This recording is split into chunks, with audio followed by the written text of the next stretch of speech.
बोला बोला विंध्यवासिनी मैया की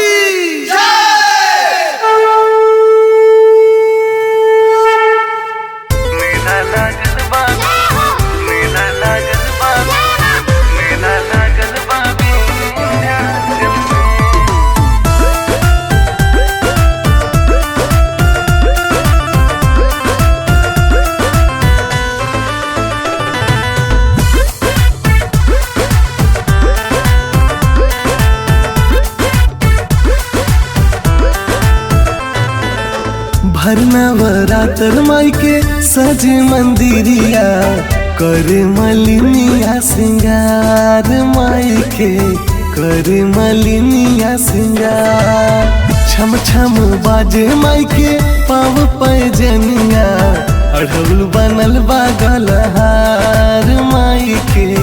अढ़ौल बनल बा गलहार 64 जोगिनिया चवर डोलावे पार्वत के आंचल में 64 जोगिनिया चवर डोलावे पार्वत के आंचल में माई विंध्यवासिनी के कल दर्शनवा मेला लागल बा विंध्याचल में माई विंध्यवासिनी के कल दर्शनवा मेला लागल बा विंध्याचल में।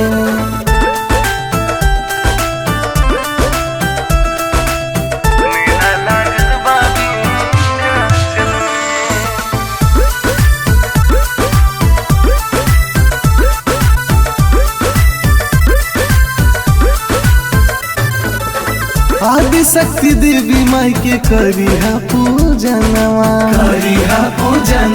हो करिहा पूजनवा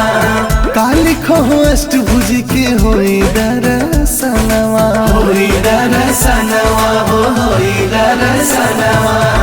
आदि शक्ति देवी माई के करिहा पूजनवा काली खो अष्टभुज के होई दर्शनवा जैसे जौनपुर धाम चौकिया शीतला बाड़ी पूर्वांचल में जैसे जौनपुर धाम चौकिया शीतला बाड़ी पूर्वांचल में माई विंध्यवासिनी के कल दर्शनवा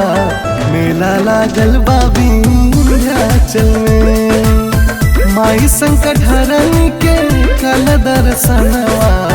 मेला लागल बा विंध्याचल में मेला लागल बा मेला लागल बा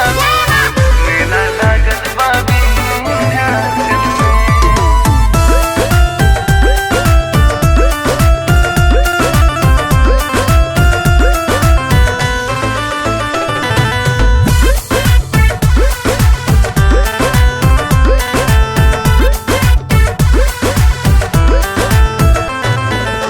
चम चम चम के गुंबज महिमा महान बा हो महिमा महान बा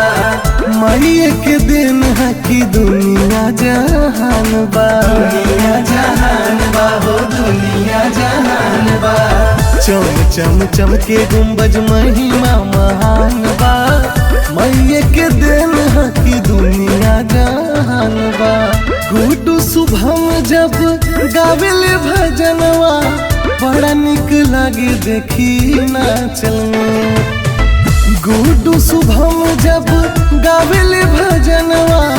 बड़ा निक लागे देखी नाचल में माई विंध्यवासिनी के कल दर्शनवा मेला लागल बा विंध्याचल में माई संकट हरनी के कल दर्शनवा